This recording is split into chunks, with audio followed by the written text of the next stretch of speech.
Hey, what's going on, JJ Crew? Recently, I had the opportunity to participate in the Fight or Flight tournament with 388, and I thought I'd share my perspective of the event.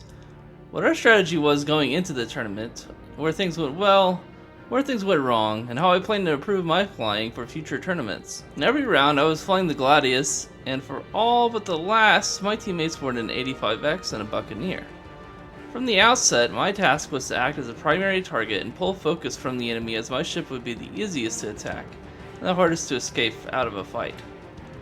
The task of the snub and interceptor was to apply third-party damage, and ideally I would be able to kite and stay alive long enough that we could get our first pick, and then we would gain a numbers advantage, letting me play more offensively and assist my teammates. As interceptors tend to be very strong in team fights, the expectation was that other teams would be running similar compositions.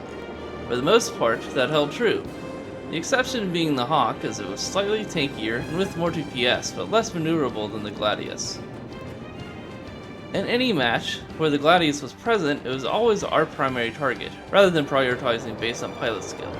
The reasoning was while the arrow would be quicker to take out, it will be playing at range, and will also be harder to hit.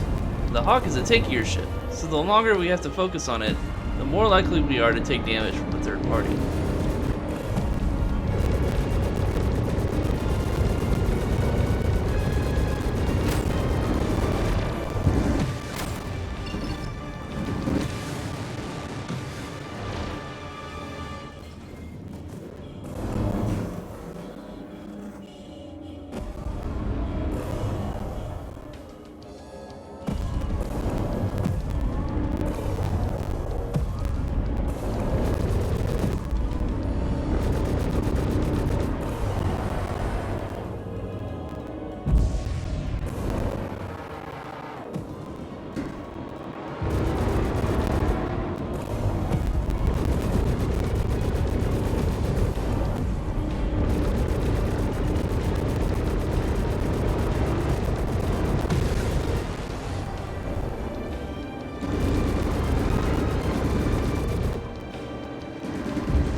The first two rounds went the way we hoped. We took out the Gladius, focused the DPS ship, and we were able to take down the arrow.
Oddly, I ran into a visual glitch in the second round with my MFD, as well as a later round where it showed my left wing being heavily damaged, but in reality it was completely blown off and made my ship uncontrollable.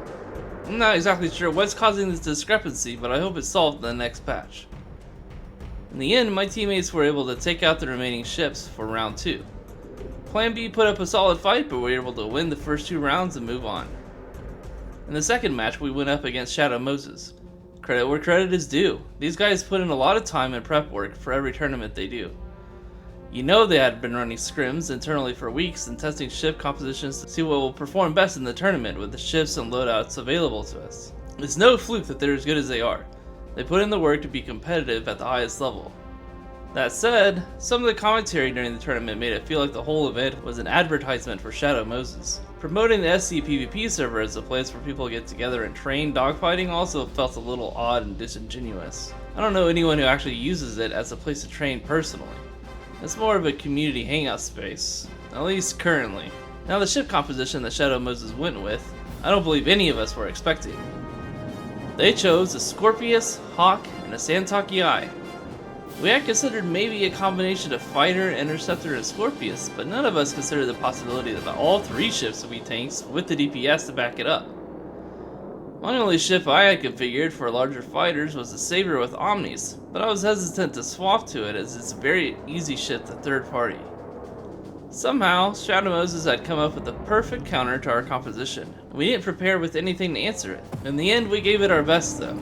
My major mistake in this fight was we intended to focus the Hawk on the first pass, and treat it similar to the Gladius from other fights. However, my nerves got the best of me, and I forgot that I had the Hawk primaried at the start. So I started cycling targets to search for it, and got taken out by a third party before I even had a chance to merge.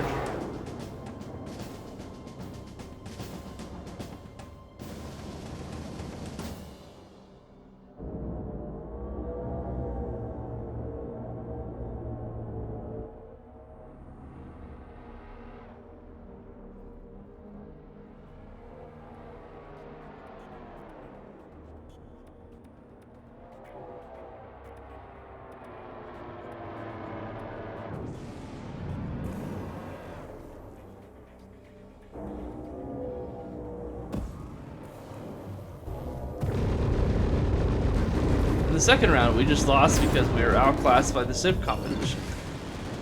I had to get out almost immediately, and even though I didn't extend far, it was enough time for their team to get picks on my wingmen due to their high DPS, and they wouldn't have discovered that matchup without extensive testing first. Good fights.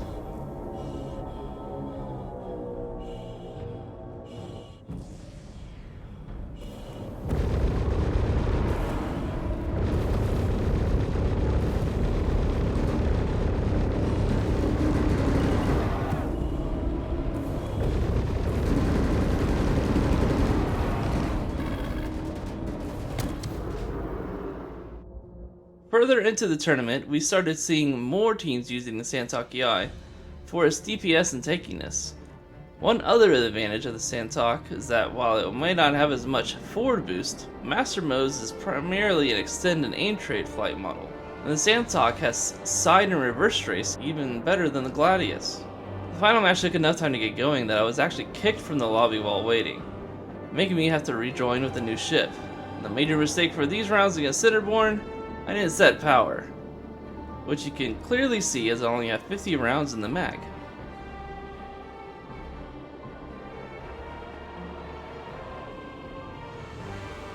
This meant my shields went down particularly quickly in the first pass. Though oddly, I ran into the bug again with my MFD after losing my wing. I tried to make the most of it, but it wasn't meant to be.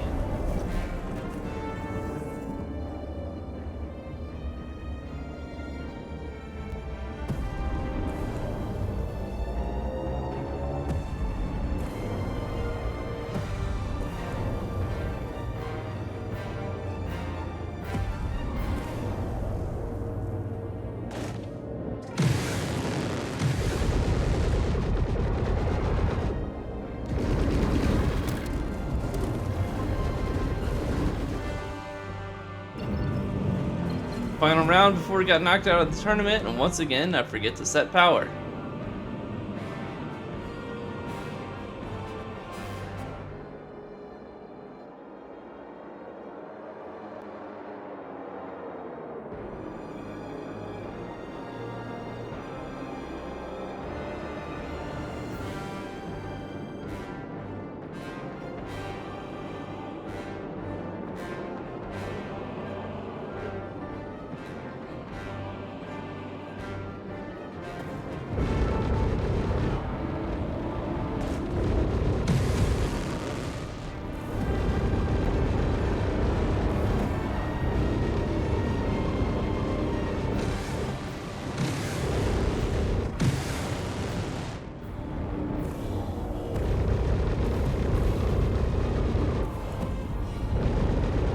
do manage to get a good pick on the Gladius, but I made another mistake by attempting to turn onto the Sandhawk while switching into nav mode to escape, making it easier for the ship to get a pancake and take me out. Now, Star Citizen is the first game that I've played competitively. I've never fancied myself as a competitive person, as I've never been that interested in sports, but the constant drive for improvement, seeing where I can do better, going out and training and seeing the progress that I've made has been a lot of fun in Star Citizen, and has let me meet a lot of really cool people in the process. If you play Star Citizen and enjoy the competitive aspect of gaming, I would really recommend PvP in Star Citizen, even if it is super janky. Well, thanks for watching, guys, and I'll see you all in the next video.